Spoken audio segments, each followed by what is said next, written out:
Hello and welcome to another SimpleIndex training video. In this video we're going to be looking at capturing table information. Specifically we're going to take a look at capturing line item details from an invoice. This is done using the AWS Textract service, and this is sort of a part 2 to a video we've already done talking about how to get set up with the AWS service and also some of the more basic features. This is their invoice engine we're going to be looking at specifically.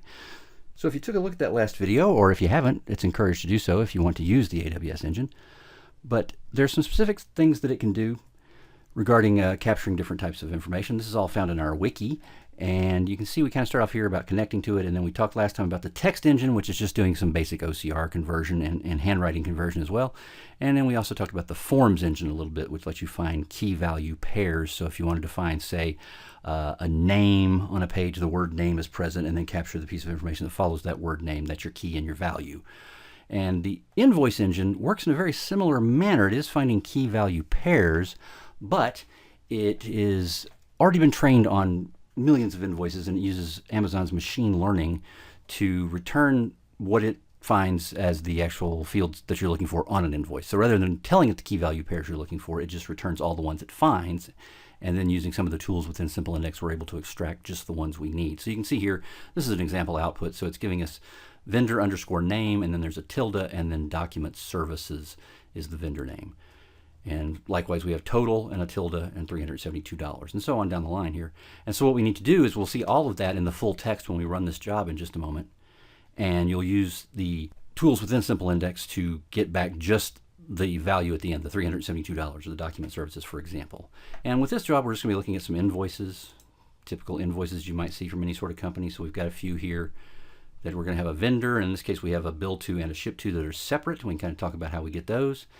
And we have some things here where we have multiple lines. So this is clearly one line item here, but then we also have a shipping and handling line, and we'll see how it addresses that as well. And just third invoice here. Again, lots of information here, but in this case, just a single line item. So we'll take a look at that one as well. So if we go into SimpleIndex, and we have this job open here, and I'm going to take a look at the settings to show you the things that are a little bit different about doing a job like this. So if we go down to the OCR, that's the first thing we need to note.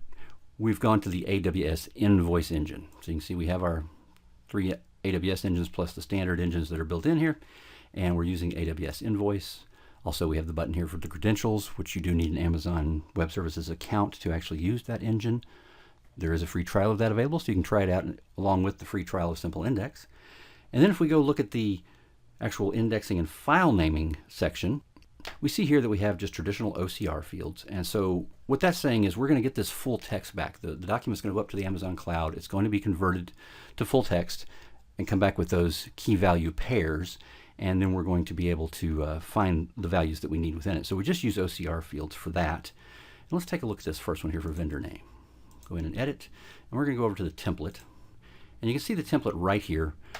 We've used a regular expression, and the 3 carets at the beginning are telling SimpleIndex that what follows is going to be a regular expression. That's how I want you to process the data on the page.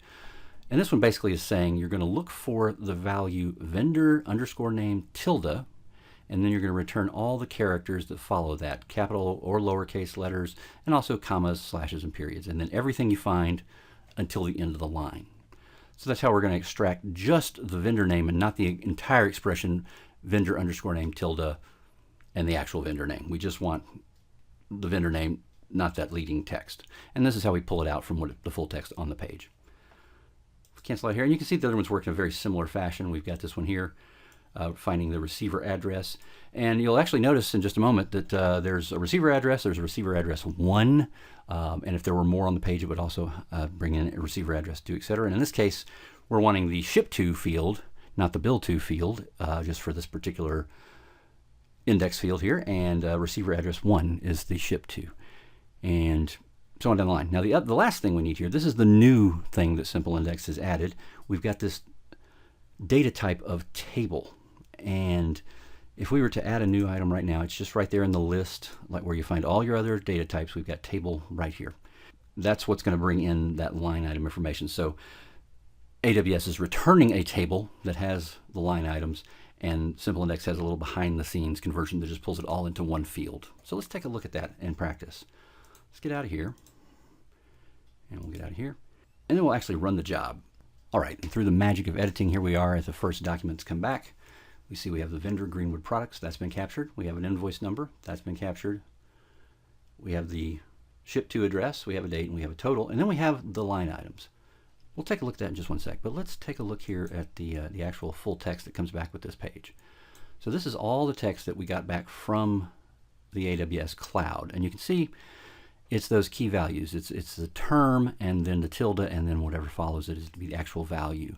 So if we look down in here, we have our invoice receipt ID, that's the invoice number. We have the invoice receipt date, that's the invoice date. And then we also have, as I mentioned, we have the receiver address, which is our bill to, and then we have the receiver address 1, which is actually our ship to. And you can see that's the one we've pulled back in the field here, but we didn't bring back receiver underscore address. We just brought back the value after that we actually want to have.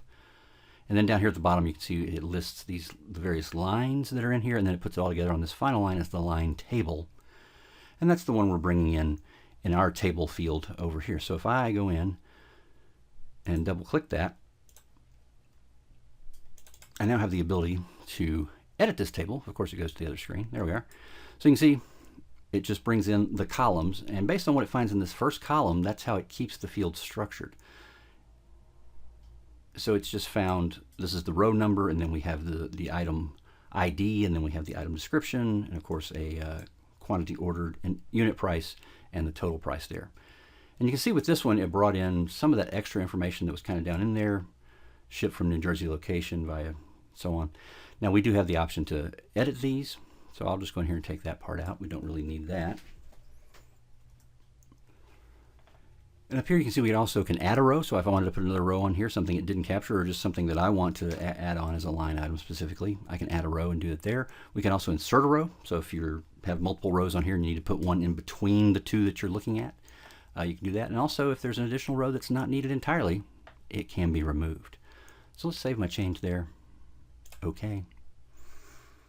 And then let's save index on this one. Let's go look at one that has a little more challenging information, see what it's done with it. So here in this case, we have this lab chem invoice that is got quite a bit of information here with the line item.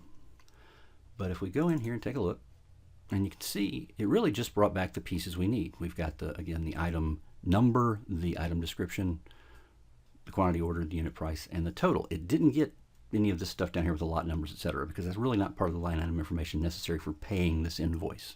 So you can see it's based on all that training that it has in the machine learning, it actually does a very good job of selecting just the pieces of data that are real line items. And if we move on and take a look at this one here, let's go see what we've got here. Double click. So we've got that one item, the vacuum oven programmable, and then we've also got the shipping and handling. So it knows that shipping and handling is also something that is an item on this invoice that we need to account for in that total. So you see the whole system's pretty sophisticated, and as noted, you can add any line items you want. You can take away something if it did actually get something wrong. And from here, when we end this particular batch, what's happening right now is the line item information is going to be written to a log file, in this case a CSV. So as always with SimpleIndex, after we've verified our last invoice, our last document, when we hit save index, it's going to ask if we want to release the batch, and we will certainly do that. So that's going to save out some images that have the invoice number set as the file name, and then it's also going to give us that log file. So if we go into our view menu here, we just have a shortcut right to those places. You don't have to browse through Windows Explorer. We'll go to the log folder and we'll pop that log open in Excel just to kind of get an idea of what's going on. And naturally we're on another screen here. There we are. And so you can see vendor name, invoice number, all the index fields we had, and then we have the line items. We can double click this and make it a little bigger. And you can see right here, it's taken each of the columns and put them in with pipe separations. So our row number, and then a pipe, and then the item number and a pipe, and then the description and a pipe, and so on. Quantity, subtotal, total, right there. And then also where we have multiple items, you can see there's a row number 1, and then we go all the way down here, and then we get to a new row number right here with the -2. And then there's a pipe, 2 pipes here because there wasn't a item number.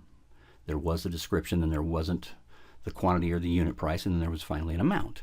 So you can see it's kept the data consistent so that the columns are still the same, even though in some cases, as with shipping and handling, there isn't a value in every single column.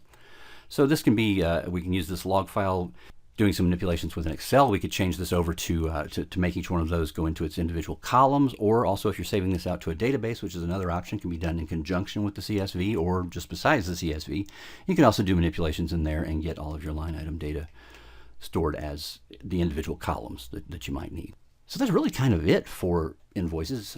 Fortunately, the AWS text track service does make it pretty easy. So we just have a traditional set of OCR fields that are referring to some of those key value pairs and extracting the key term off the front and just leaving us with the value. And then we have the new thing of table data that we're bringing into this line items field. And those tables can be edited. They can be added to manually and get your data out in a very fast order with a relatively inexpensive solution compared to some of the larger enterprise solutions that are doing invoice processing. So as always, I hope this has proved useful, and we will talk to you in the next video. Thank you.